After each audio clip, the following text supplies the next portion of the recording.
Just to make it 28-3. Arthur Blank loving it. Up by 25. Toss to White. He's in. What a comeback.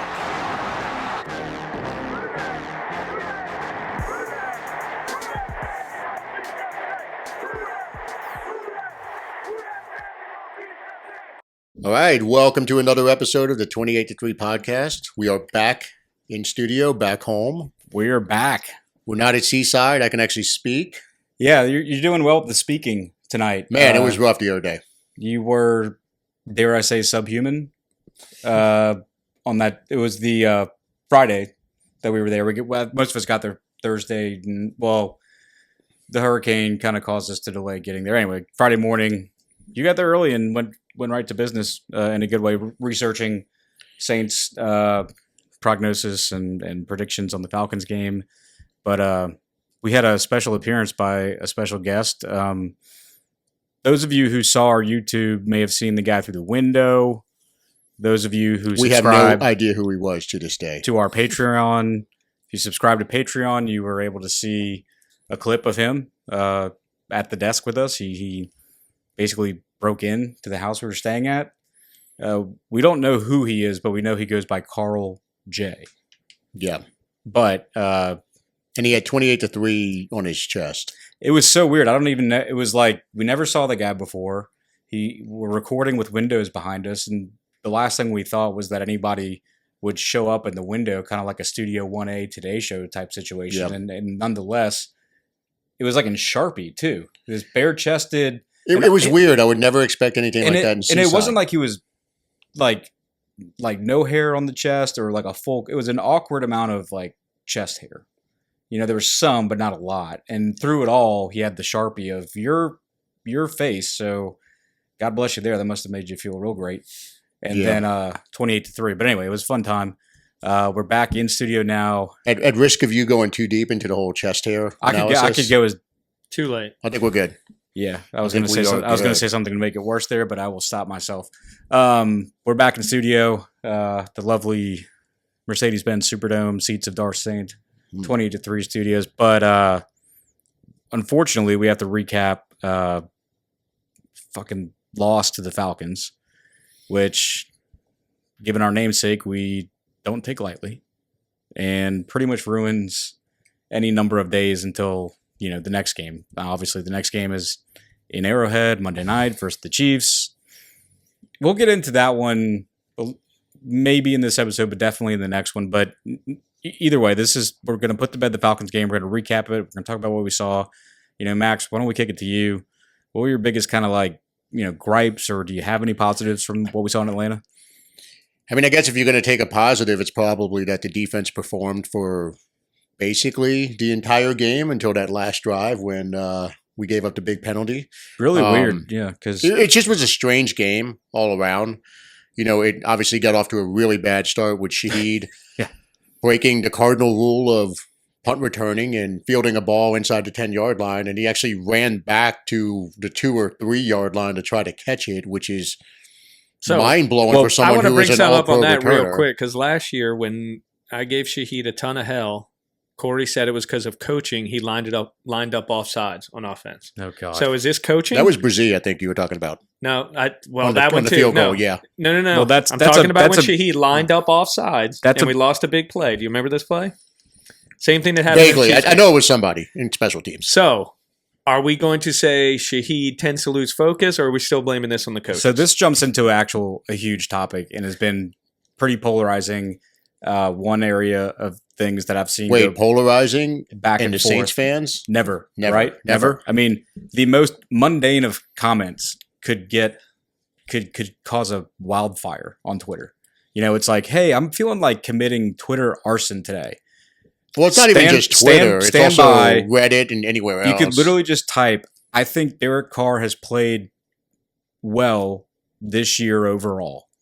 And depending on how many followers you have and their opinions, or if your tweet gets retweeted as a look at what this, get a load of this crap, you could just set a house on fire on Twitter or anywhere else, any other source. And it's like, it shouldn't be that crazy of a thing to say, Derek Carr played well. But it is. Or at the current moment, the crazy thing to say for a lot of Saints Twitter, Saints media boards, whatever source it is, hey, the 2-2 start ain't on DA. Okay. I will say this. You brought up something. I mean, this isn't as substantial, but when you talk about not off to a good start, honestly, like after we stopped the Falcons on their opening drive, I'm like, this is great. Like the last point in that game that I was feeling really, really good was when that punt was in the air going to Shaheed. Because at that point, the defense did well. They forced the Falcons to punt, withstood a little bit of Bijan, a little bit of passing, decent passes from Cousins, and they made them punt. It's what you want, especially if you're not deferring. Well, especially when you're deferring the kickoff because you're going to steal a possession there. So that sucked. Now, going back to the question, though, because a lot of people, it didn't take that long for people to say, yep, it's fire DA season again. Last year, I was 100% on that train. Definitely me and Max, you probably to a lesser degree, Nick, were on that train. Not till end of season. Yeah. Once he didn't get us to the playoffs last year, I felt it was time. Yeah. We sold T-shirts that said fire DA. We each bought a yacht with those T-shirts. I'm not there this year. I'm not there. And there's no reason to be there yet because this team is literally 2 plays away from being 4-0. We go back to last week when Howden decided to run into his teammate and give up the 60-yard reception to Goddard when we had to leave with a minute left, to this week with Adebo committing PI against Darnell Mooney, who had him smoked. And it's like, you take those 2 plays, or take the Shaheed play away. Right. Or add the Shaheed possible catch the week before. And it's funny Nick brought that up first. Like, trust me, this is completely unplanned. Because that's probably one of the things I've thought the most about, in my head, rolling through all the...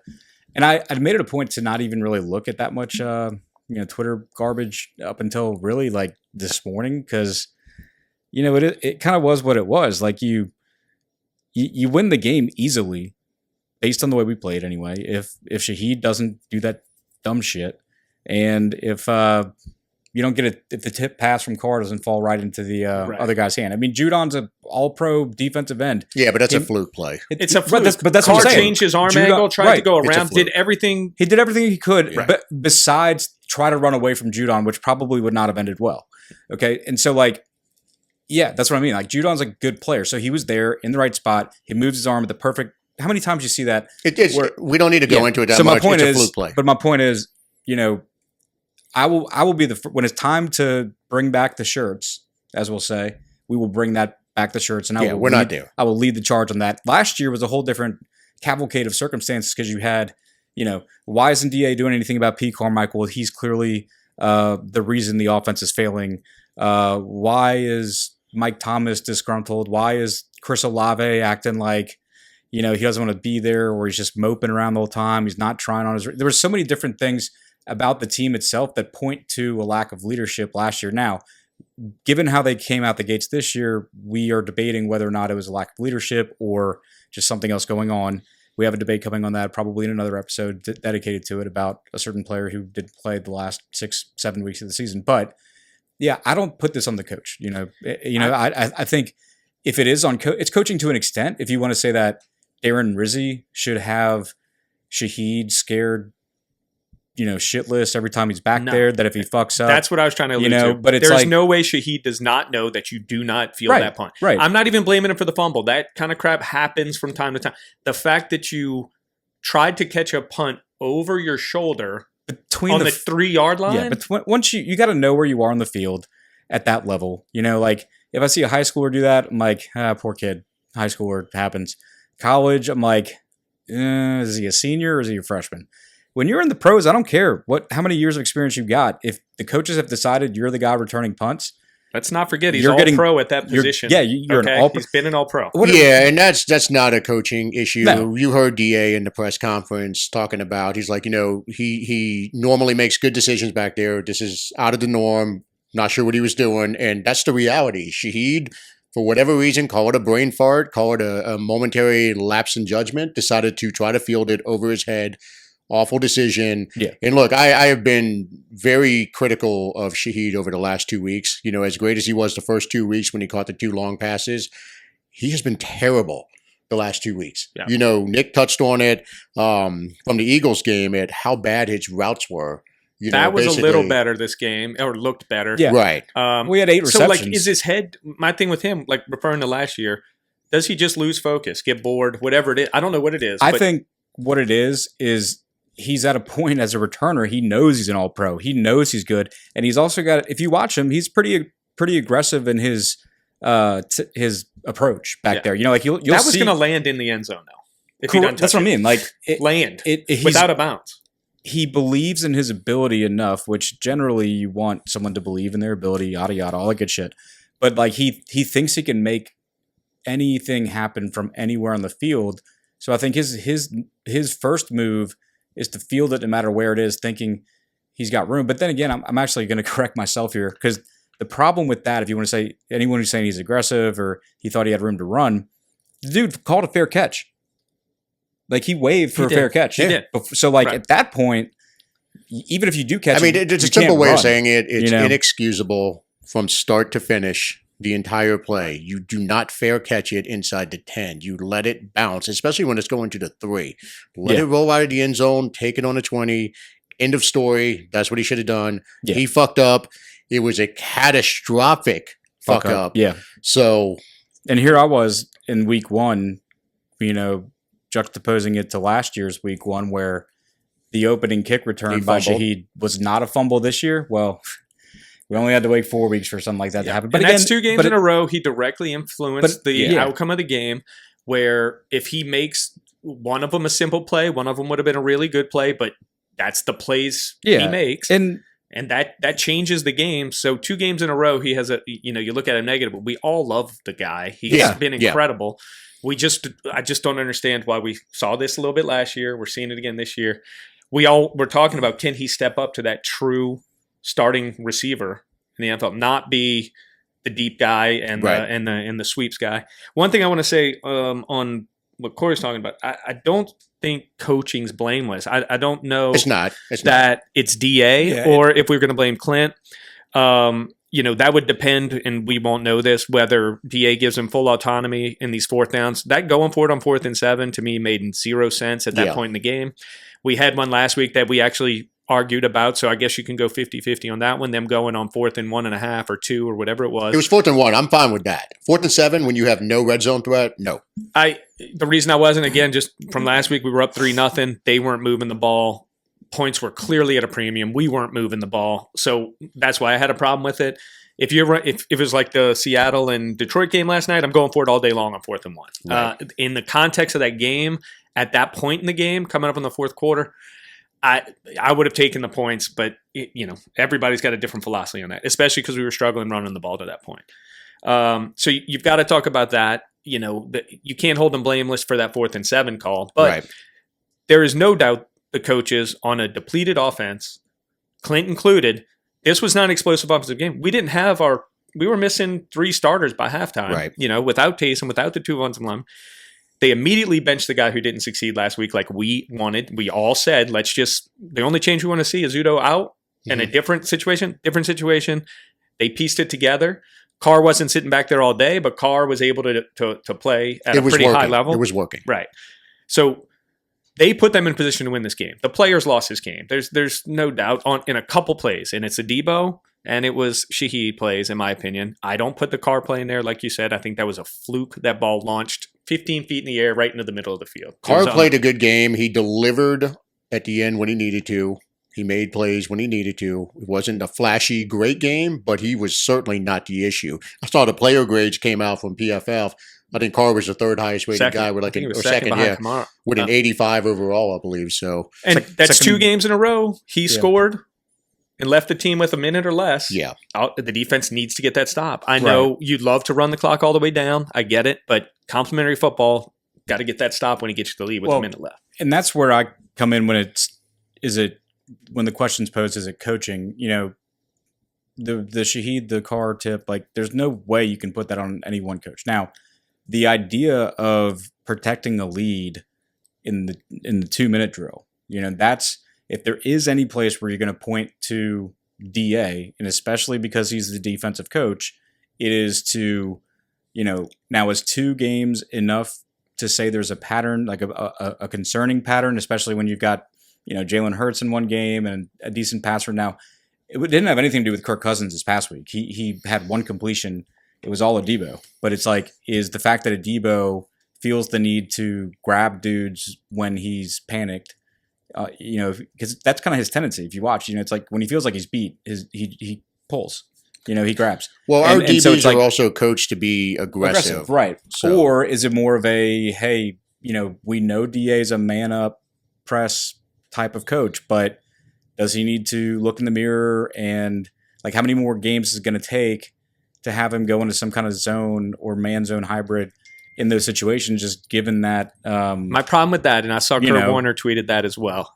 My problem with that is we are a man team. Exactly. No, that would be asking us to change our fundamental philosophy, that's what I'm saying. Which is not going to happen. Well, we are a man team, okay, but there is such a thing called situational football. So, like, how many more times do we have to get beat in man in 2 minutes before DA has to think, like, maybe, just maybe I should take a hard look into what, be man team the whole game. If it's working the whole game and you don't even well, yeah. You got to realize, though, the Eagles game was an absolute fluke play. Howden running into somebody else. Like, and then apparently so was Adebo.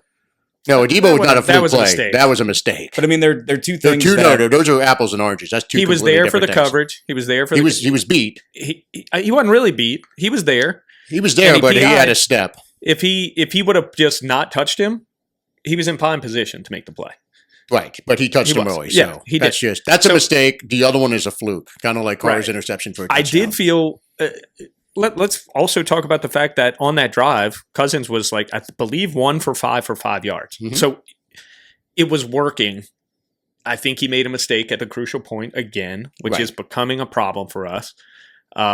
Maybe, I would say last week, the one thing, to semi-agree with Corey, I don't agree with going zone, which is not our forte, but I do agree you could switch it up, and I would have liked to see Lattimore and Goddard, who was killing us all game. I would have liked to have seen an adjustment or something different. He was killing the safeties. So I think that's a fair point. Switch up what you were doing on that last drive, come up with something. I didn't go back and look at this, but I did feel like we were trying to blitz a little more this time and not sit back, which I think was the right move. Mm-hmm. And I think Adebo just made a mistake. I think it's a mistake. That's what it is. It happens. It's the reality of the NFL and the sport. Yeah. Mistakes are going to happen. To me, the biggest, I guess, if we're going to talk about coaching from the other day, is Kubiak. Why, and we all talked about this offline, why is our offense built around and predicated upon a 34-year-old oft-injured fullback / tight end / quarterback who we know is going to get hurt? I mean, Nick, to your credit, you've been calling it basically all preseason. When Corey and I were talking about, hey, Taysom Hill this year in fantasy football is going to be a really good pick. We think he's going to put up some numbers. And you're like, yeah, he will for a week or two until he gets hurt. Yeah. And literally it took to week 3 and he got hurt. And he got hurt in again. Week 2. And he was out week 3. And then he got hurt again. So but why is this offense predicated on basically a unicorn? Because that's what Taysom is. Players like that fit his profile do not exist. A 240-pound guy who runs a 4.4 and has the mentality of a linebacker and a fullback. Did you think the offense took a big step back when he went out? When he went out, yes. We went to the red zone 3 times in the second half. We did not. We scored the 2 touchdowns with him in, and then we didn't score another touchdown to the fourth quarter. But we went for it on 4th down on the 7 when we kicked a field goal, which was, I believe, we were around the 20 when we kicked the field goal. So I felt he did adapt. I felt he did adapt okay. Let me look at it. I'll put it this way. I wasn't nearly as down on Kubiak's performance from this past game as I was versus the Eagles. I mean, I know the Eagles. I agree 100%. I agree on that too. So, I was at least encouraged that you saw, a similar situation. I mean, now granted, you weren't without Taysom the entirety of the game, but in the plays where we did not have Taysom versus the Falcons compared to the entirety of the Eagles game, I still think you saw some more variety, saw more willingness to go to Olave multiple times, which was huge. I mean, that was out of necessity. To recap, but it was necessary in the Eagles game, but we didn't really do it. We didn't dial it up. We only had 4 drives. Had 7 catches in the Eagles game. He was the only one who really played. Who? Olave. He did well in the Eagles. Yeah, game. but it was 3 on the first drive, I think, and then we got away from it Yeah, until the very end. But real quick, from the second half on, we came out the first drive, we punted. Then we drove 50 yards, field goal. Then we drove 69 yards on downs, and then we drove for a touchdown. That's all. That's the whole second half. So Yeah, they moved the ball. Yeah. 3 out of 4 drives, you got down in the He score. got hurt early in the second, though. So what did he do on those drives? Punt on the first drive. No, early in the second quarter. Oh, early in the second quarter. Yeah. Like before he got hurt? No, when he got hurt. Because it was in the second quarter. Okay. He scored. He scored Then we threw the pick right at the beginning of the drive, in a punt. and then we punted twice. Okay. But I don't know exactly when he went out. Do you? It was after the touchdown. It was the next. It was before the. It was. I want to say it was during the drive with the interception. That's when we stopped on the road to get a bite to eat. Yeah. And we simultaneously got the news that, hey, there was an interception for a touchdown, and also Taysom's in the locker room. Yeah. So, yeah, it was great. Well, I will say, coming out at halftime, that's not bad offensive production. I think if you would, again, if you take that field goal, it forces them to score a touchdown there at the end. Yeah. And I think that's where the coaching has to come in a little bit on the, and who's making that call? I don't know. I always say the head coach is the end all be all on that, but if he's chosen to defer that to Kubiak, that's still his decision. And we're not going to know that. They're not going to come out and say that. But I think we do all agree that they should have taken the field goal in that situation because we don't have anyone on the roster who fits the profile of a go-to target in the red zone. And it's 7 yards in a compressed, right? Right. Like, who are you, Corey, you and I were in the car watching the game, and it's like we said, tough decision. We're like, who are you throwing to here? There's no one to go to. Right. We legit, and I was like, and Clint chimed in with, he's like, Moreau. No, I said that. I was you like, said it. I was like, Foster? But let's talk about the way. Then people were complaining because Juwan had a crosser, and some people were screenshotting it, saying, what the hell is with Carr and these one read passes? Like, okay, well, he's debunked that with the first few showings of this season, at least in this offense. If you want to say he's one read passer in Carmichael because it's a different system, he's taught differently, that's fine, but he's clearly not Guess one what most read of guy. inside the 10 is too. Yeah. Almost always one read. That's why the fades, the slants, because you don't have room, you don't have to, right, exactly. But Underhill brought up a good point in one of his tweets to like the people that were screenshotting, like, you should have thrown it to Juwan. It's like, dude, Justin Simmons was right there. Mm-hmm. Like, all of their defenders were no more than 2 to 3 yards. Standing on the goal line. Standing on the goal line. The second that ball's caught, it's a missile right into the ribcage. Right. So the reality is the Falcons have the best safety duo in the league. Yeah. And, our tight ends aren't good to begin with. Yeah. To expect those guys to go beat them, I mean, it's not happening. Out of all things that, like, with Derek Carr didn't do, I have no problem with him avoiding the middle of the field in the end zone, considering what happened last year. Yeah. Right? Like, when we were talking about this game last week, even Max's prediction picked a win, but I thought if we were going to win the game, we would win that game the way Atlanta just won that game. Yeah. And you even said we need a defensive touchdown and we're going to pull it out close. Yeah. We outplayed Atlanta. There is no debate. We went, I don't know the exact more first downs, more yards. We were better in every category. Better on third down, more rushing yards. Carr only got sacked once. Yep. We only sacked Cousins once. That was kind of surprising. 4 yards per carry running. They only had 14 first downs. We held them to 4 of 11 on third down. They had under 100 yards rushing. They only had 51 plays to our 70. This is a dominant. The offense did its job. That's a huge one too. The play difference. The time of possession. I mean, statistically, we beat the shit out of that team. Now, no moral victories, and especially against the Falcons. But it's like, this is still I know this is. I might even call it a chicken shit thing to say, but like, we're 2-2 last year at this point. We're 2-2 this year, but this really, truly does feel like a different 2-2. And there's a lot of empty stats to be taken from it. And yes, a loss next week, which we got a really tough challenge, will make it look terrible. No one's going to feel good about being 2-3 with the Bucs coming in. But like, the team, I think, is playing overall better quality football than last year. Yeah. Let me say this. So if you're blaming Derek Carr for this loss on Sunday, you have no idea what the hell you're watching or what you're talking about. And also, to your point, Next week is obviously huge. Arrowhead, Monday Night Football. To me, the season hinges upon what happens over the next 3 games. Because we have in a very short span, you got the Monday night game against the Chiefs, then you got to turn around to next Sunday with the Bucks, and then it's Thursday night with the Broncos. So the Bucks are 3-1. The Broncos are 2-2 with a playing nasty defense. And the Chiefs, obviously, the Chiefs, you're playing them. They're also playing nasty offense. Yeah, they are. But the Broncos? remember, Terrible. Oh, okay. I was like, wait. yeah, but 60 yards remember, back. when kinda nasty you talking about? play the Chiefs on prime time, you are playing the referees as well. So Oh, that's a good point. Gosh. you've got to, man, this I didn't think about that yet. this 3-game stretch is going to determine the rest of the season. And we talked about it on the season preview episode. I remember saying, I was like, you know what? Come that Broncos game, things might be dicey and we might be, on the edge of something.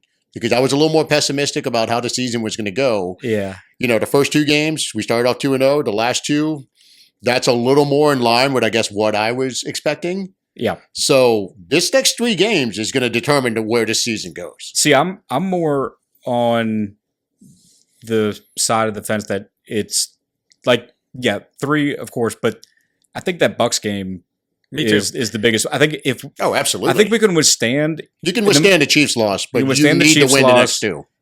And if you don't, and I would say in theory you could even withstand the Broncos loss, but that's only if you've beaten the Bucks. You've got to go. You got to be 4-2, 4-3. 4-3 after this Look, little stretch. if you lose And it to has the to Chiefs include a and Bucks beat- win. If you lose the Chiefs and beat the Absolutely. Bucks, you're 3 Absolutely. you're 3-3.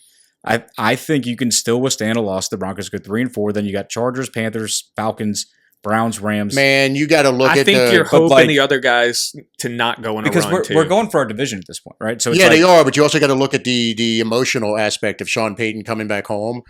Thursday Night Football. That one could really fuck with people's minds. Look at you talking about the emotional aspect. I always talk about You're that. usually poo-pooing me when Keep I'm in talking mind, about. we're third in the division right team now because emotions we and- lose the tiebreaker to the Falcons. Yeah. So Yeah. I The don't Bucks know is a if must-win. 3-4, even with a Bucks win. I hate needing help. And I believe before the season, Atlanta was a double-digit win team. I still do. I don't think they've looked great, but I still think they're a double-digit. They're going 10-7. The Bucks are better than them. I don't think the Bucks are gonna. You're on a crusade to just not be. They could go 10-7. Yeah, could. Yeah. I'm not gonna. I wouldn't vouch for that. I think the Falcons are a better team.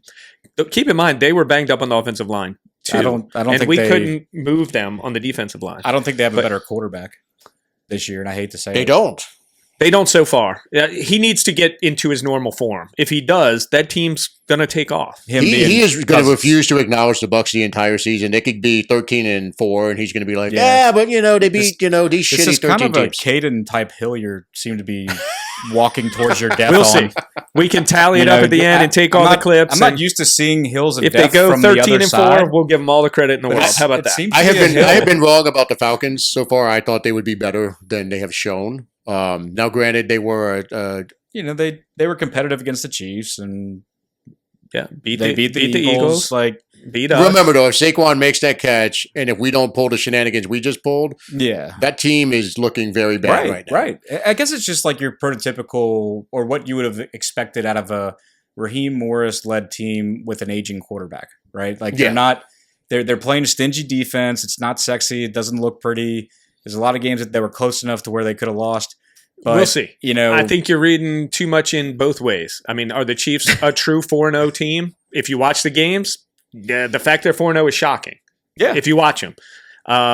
You can say Saquon dropped that. True. If Dan Campbell doesn't go for a fake punt in his own, we can do all these things. Kansas City Chiefs. Yeah. And they're together So- 4-0. We're 4 games. The difference between 1-3 and 3-1 is very, very small, right? The league is, a team It's a comes bunch out of bad lays an egg. teams. It's a bunch of bad teams. Right. No one has separated themselves at all in the entire league, and that includes the Chiefs. The Chiefs, again, if you watch the games, you We would could feel like you could beat absolutely, them. we could absolutely 100%. win. If we're on Monday. healthy, I would. Which we're not. Which we're not. But if you had us the first 2 weeks against the Chiefs, and I've watched the Chiefs, I'd be real on the fence in that. Yeah. game. I would pick us if it were the team that showed up in week 1 and 2. Yeah. I mean, I agree with you on that, Nick, where like the league as a whole, there's not through 4 games as a whole, there's not one team where you're like, oh, world beaters, it's them versus everybody else. No one has a chance against that team. Now, game by game, like there have been games where the Bills looked unbeatable in 1 week, or and they just the got Ravens blown look out the building. unbeatable against The Bills Bills. looked unbeatable for 3 weeks. So and then it's got been crushed. a complete roller coaster, seesaw type of a first quarter of the season. And we've all been on record as saying that's what happens in the first 4 weeks now because of the way preseason's treated. Mhm. And I don't think we know anything about the league other than you can probably pick out the teams that are terrible. And everyone else, you're going to have to be a little bit wait and see. And if they look a little better than they should have or a little worse than they should have. Yeah, I think the Falcons, I think they top out at 9 wins at most. I would have thought 11 before the season. The Bucks, I would have guessed about 9 before the season. I think now they flip-flop with the Falcons. They look like 10 or 11. Us, it's predicated over the next 3 weeks. To Nick's point, we have to beat the Bucks if we want any chance of winning this division. We cannot lose that game. And then next week we got to lose because the Bucks play the Falcons. Both teams ahead of us are playing each other. So like one of them's gonna. You want the Bucks to win. That'll tell you a lot. That'll tell you a lot. Because Where is it? Where is it? We played the Bucks twice. Looks like it's in Atlanta. Yeah, so you want the Bucks to It's win a that Thursday game. night game too. It is. That's right. You want the Bucks to win that game. Yeah, because we still we control still play our them destiny twice. with the Bucks. Yeah, but the Falcons have Seahawks are tough. They got the Bucks twice. They got Cowboys. Man, it's hard to say who's tough. Broncos. You really don't know. Like literally from week to week, any team can beat. Look at survivor pools this year. You want to know whose next everyone's 4 getting weeks trashed. makes the whole season? The Bucks next 4 weeks. Falcons, us, Ravens, Falcons, Chiefs, Niners. Oh, that's right, because they got the first place schedule, so they're lining up. That's a 6. Where we have the Chargers. The Niners are beat up all hell. We have the Browns. But will they be in week 10? We'll see. Hard to say. But McCaffrey's coming back, man. Those German doctors are going to repair him. So they get for your sake, I hope so. Fantasy team. So that's their stretch. That's going to decide their season for sure. We do end the season with them too, and who knows? Maybe that's what right. it comes So down we to. need the Bucks to win this Thursday, and we need to beat the Bucks in a week and a half. Basically, is where we're looking at right now. Yeah, and I think we're fine either way. You were going to have to beat the Bucks the whole year, regardless. We get the Falcons right? again. So even if we beat we have the Falcons, same record. I'm telling you, if you lose to Denver on Thursday night in the Superdome, you think the fan base is loud right now talking shit about things that it's going to be fucking unbearable. It will be. Anywhere you get. Whatever social media you choose to consume as your favorite, it is going to be unbearable. It will if the Broncos win. 100%. And let them win in any kind of, Yeah, look, I mean, as a fan and as somebody who has to consume, because you can't really get to the true information, dudes, without sifting through all the other bullshit about, this take and this negativity. And I'm sure there's a way to do it, but I don't have time to filter out the shit. So I think, the perception will be bad if we lose to the Chiefs and win against the Bucks, but lose the Broncos, of course. But I don't think if we lose to the Chiefs, it'll be that bad. Unless we get the brakes blown off. I think it'll be people are expecting us to lose. If Chiefs, Bucks, Broncos goes loss, win, loss, it'll be really bad out there. Yeah. But if I'm looking at it from an objective mathematical standpoint, I don't think that that's like a death nail to the whole season. Because you beat the Bucks and you're still battling for the NFC South and you play the Bucks again. And even if there's an NFC tiebreaker at stake for a wild card, your losses in that stretch are to 2 AFC teams. You want the death knell? Go 0-3 the next 3 weeks. Well, that is, yeah. I don't think you can lose to, If you lose Bucks and Broncos, that's going to be pretty close to a death knell. Of course. But if you go 0-3, it doesn't matter the teams. If you go 3 in a row and it's 2-5, the season's essentially over. Oh, yeah. Right. I agree with that. I mean, but when you put the context of who the teams are, it does make it worse. 1-3 will be unbearable, but doable if the 1 is against the Bucks. 2-3, if it does not include the Bucks, will be equally as bad as 1-3 with the Bucks. That's what we were saying. Yeah, the Bucks is must win. Yeah, it absolutely. That's what I think. I think it is. No, we're all in agreement on that. Yeah, but the Sean Payton thing, that would suck if he comes in and fucking beats us. That would. I mean, I wouldn't like that. It would be. That would suck. The other reason, we're at home, right, for Bucks. Yep. So you don't Well, I'll want be there, right? You don't want to have to go I haven't got a ticket yet, but to the Bucks last week of the season Having and to win. have to beat them. them. Right. So it's because it's at home. I think that one you just have to. I think You have there's to no- win. You This have is to win. also the thanks Roger Goodell part of the season because, I mean, sure, we have an extra day to go up against the Chiefs, but it's the Chiefs. And then so you got a short week to get the Bucks at home. And then another short and then week. then a Thursday week. It's like two For short weeks in a division row game, for right. two of your most Yeah. consequential games of the It's year. 3 games in what, 10 days? It's like, God. And it's short week into the division game, like they've done to us the last few years. And we're beat up to all hell. Mm-hmm. Yeah. I don't know. No, it's gonna be an interesting stretch. I really do think, even given the current injury status, that we have and the way the last couple of weeks have gone, I really do think we have a good chance at winning on Monday against the Chiefs. I think so. Yeah. I'm not at all looking at this like this is an absolute loss that I'm writing in pen on paper. Like I like to watch the local review games, like the Final Play and the Black and Gold review, and all the good local sportscasters out there that are putting out the stuff. Deuce was on the one he was on was Sean Fazan, and I think Deuce said it best when he was like, "Look, you failed against the Falcons. It's like you failed to play clean football. If you just simply played clean football, ran your plays."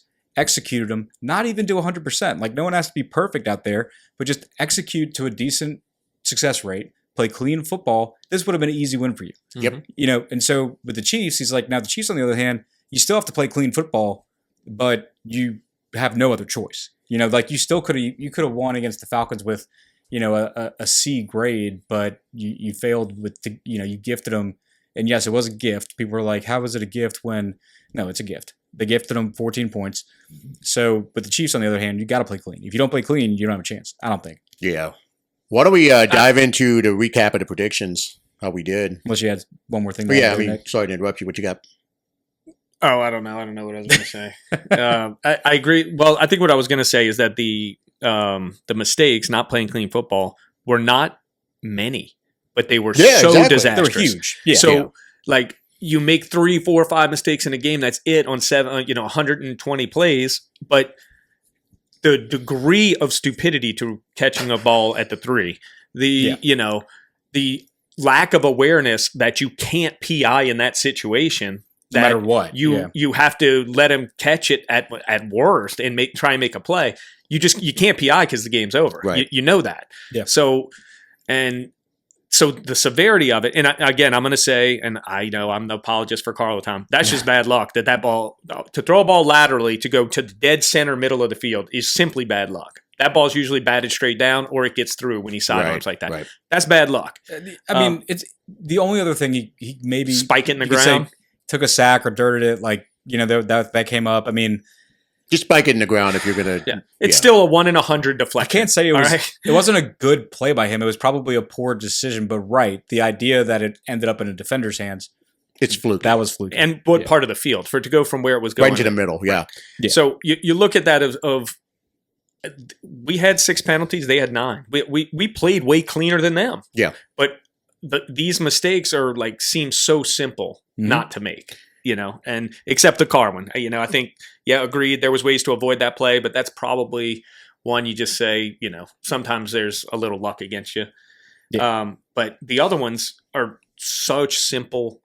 Don't make that play Yeah. in that situation, and you 'cause- clean it up. Yeah. The reality is when you give up a touchdown on special teams and on offense, you're probably going to lose the game no matter how else Yeah. you play. and you have none of your own. Right. So, but let's hop into the recap of the predictions. So coming in, I had 3, Corey had 2, Max had 1. For this game, who are we going to decide for the offensive MVP? Do we all Kamara. agree it's Kamara? Yeah. It's definitely Olave. No. Olave, I think, played great again, and I think he's starting to stack games where he's playing great. But I mean, Overall, AK yeah. was the workhorse. He had Especially playing with a broken rib Yeah. or Yeah. ribs. We don't even know if it's almost plural. 120 yards again, and he scored the go-ahead touchdown. Is that right? Yeah. And he just Did it go looked tough all game. Yeah, and it was consistent. There were he didn't bust any long plays to throw the stats over. It was just a consistent Good- running the ball well. good, all game. smart We'll runs. say Kamara. So you Okay, and I picked and then- Kamara, right? Yeah. Well, let's who are we going to decide on defense just to make sure? Are we going to pick one? I don't think we can pick anybody on defense. Obviously it's not Adebo, but no one else really. Peyton Turner had a sack. No one else really. Adebo had the INT, but obviously the biggest mistake, so you can't put him there. But I think it's a shame you can't even find an MVP because they allowed 4 field goals the whole game. Yeah, it was a group effort though for the most part. I think we just say none of us got the defensive MVP. Okay, I'm gonna say I got it, but who you got? Marshawn. Yeah. I looked up now, before we got on. He's only been targeted 9 times this year. This would be a game where this is going to sound like revisionist history here, but this would be one of those games, even if I didn't pick him, where you're kind of like you consider him just because of how often they had to look away from him. But it's hard for me to call it if you do a good MVP enough job as a corner. I don't think we can call him it. They could have just said we're just going to target Adebo. Not so much we're avoiding Lattimore, we're just going to target Adebo, which they did. They threw at him 13 times, and he had 3 pass interference penalties. Right. Only one of them accepted. So, but it's like I think it's just none of us got the defensive MVP, and just. I think it's kind of like last week. AK had a great game. Olave had a great game, but we went with nobody. I think, or did we even pick anybody? I think we went nobody. Yeah, I don't remember because of how bad of an offensive game it was. I think we Granderson. Didn't we say Granderson? No, for offense. Oh, for offense. I thought we still went with AK. I think we did. No, Max overruled. No, we went Olave. Y'all went Olave because 2 of us had AK and we didn't give credit for it. No, it was Olave last week. Yeah, because he had 80 yards. Yeah. And there were tough catches when they needed to happen. Yeah, because when nothing was going right. That was the one good thing about the offense. The one good thing, right. was Olave. When they went his way, it was successful. But this week, I think we say AK, and then nobody got anything on defense. Yeah, there was no game-changing play on defense. Correct. Adebo had a pick, which was nice, but it was in our own end. So you're going to get the 2 points. I'll get 1. Corey gets 0. You're talking about last game with Adebo, right? Huh? With the pick? He had a pick this game, too. Did he not? Yep. Yeah, but it got... Oh, that's right. Yeah, because we talked about the guy falling down. Yeah. All right, so updated projections. Max had Chase Young. Obviously, that's a no. He had AK, so that's a point. I had Atlanta winning by a field goal. They won by 2, so that's a point. Yeah. I had AK. That's a point. I had Pete Werner with 10 tackles. He only had 6, so nothing there. Corey had the Saints by 4. He had Olave 7 for 100. He came close. I think he had 7 for 80 or 8 for 80 something. 87. 8 for 87. 8 for 87. So solid game for him, but we went with AK. And then he had Lattimore with an INT. He did not, but he had 5 tackles, and obviously they were not messing with him on that side very much at all. Yeah. So 2 points for me, 1 for Max, none for Corey this week. So now I'm tied with Corey. Tally for next week is going in the next game is 5 for me, 2 for both of y'all. Let's say you're kind of taking an early season out the gates there. Yeah. In my defense, I was not of the frame of mind to really go with anything other than the drunken Saints were going to win this one. Okay. You got AK, so we'll go with that's that. not bad. I think I just shouted out AK and Young, and that was the end of it. Just used what's the name with 2 letters? You have AK, no choice easy. but to force the Young narrative with your prediction of leading the league in sacks. And we're still waiting on him to hit that 1 mark. He's got that half sack. Yeah. What was my offensive? I can't even remember my offensive prediction right now. I don't know. Do you guys have any more thoughts on this one, or should we go ahead and wrap it up? And yeah, I mean, look, you just it just was a weird, fluky game all around. Limit the mistakes. Figure out if you do end up in a 2-minute where you have to defend it. Because look, if you take the lead with any time on the clock in this one, it's Mahomes on the other side. So just like last year and the refs, just like last year and the refs. So just like last year when they, the ingenious idea of P. Carmichael, like it was like week 14. He's like, we're going to spend extra time on red zone install. Like, what have you been waiting for? Like maybe DA can have, even if it's only the DBs, run through 2-minute defense. Right. Do that. I think there's 2 differences that I see from last year. So it's 2 things I want to talk about real quick before we get off. Yeah. The difference is last year, it seemed we had a ton of coaching issues. We had clunky offense. Defense was hanging in there, but then it had a really rough middle of the season and then came back. This season, it doesn't seem we have that. It seems like the players are set up by the coaches to be in the right spot to win these games now. Yeah. It kind of felt like we were scratching for everything we could get last year. Yeah. The other thing, and we've talked about this on multiple episodes, is this league is about making that play when the game's on the line. And we just gave 2 away. Mm-hmm. So that worries me a lot because, you're going to go – division winners are going to be decided by a couple plays, one way or the other. And the even bigger concern is Tampa got a free one. Atlanta just got a free one from us. Yeah. We've got no free ones. We gave 2 away. We need to cash in. So, yeah, if that's the way the season's going to go, in all honesty, we should probably be the 3-1, 4-0 team in this division. Yeah. Both of those should have one more loss on their resume right now by the way the games were played. But they got a little bit of luck at the right time or made the right play right at the right time. I'm not trying to discredit anything either of them did. Just the way the games panned out. Yeah. When it was on the line and one play decided it, they both got it. Yeah. And in 2 games in a row for us, we couldn't make that one last play. Jim Moore's words become more and more prophetic every next year. It's like you want to avoid in the NFL being able to having to use the words could have or should have or would have. And it's the NFL. In college, when you got a 4-quarter, slugfest and ends up in a 1-score game, it's called one of the greatest games of the year. Yeah. In the NFL, it's commonplace. Yeah. The spreads are tighter. So, every year, of course, there's teams where it's like, well, they have 9 losses on the year, but like 6 of their losses came by 1 score or less. Like, that's a lot of teams. Yeah. So, you got to figure that out. This is a much better coach team. Derek Carr is played well all season so far, has not made, in my opinion. Here and there, but overall, it's been good. Just like every other quarterback. Right. I mean, look, Mahomes is, second in the league in interceptions right now. He's 4-0. So, it's just. I don't think he's been the reason we've lost games yet. Correct. That's what I mean. Yeah. So he's been more consistent is what I was trying to get at. Yeah. He didn't play great in Philly, but he didn't give the game away either, and he drove us down and gave us the lead. I think he's hanging in there better. AK is clearly a different person with this scheme, right? Olave taking a small step. We see that if they get him the ball more, he could take a huge step if we find a way to scheme it a little more. I think this is a much better team than last year's team. Agree.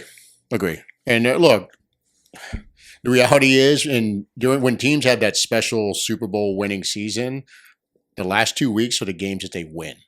And I point to that then Redskins, now Commanders game where Meacham had the fumble recovery. Prime example. That's the shit that happens when you're in the middle of a special season. Yeah.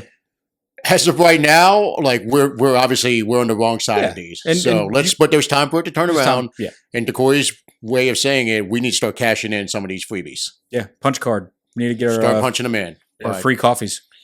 I think that's all I got. You guys got anything else? That should be it. Let's go ahead and wrap this one up. Thank you for listening to another episode of the 28-3 podcast. Who dat? What a comeback!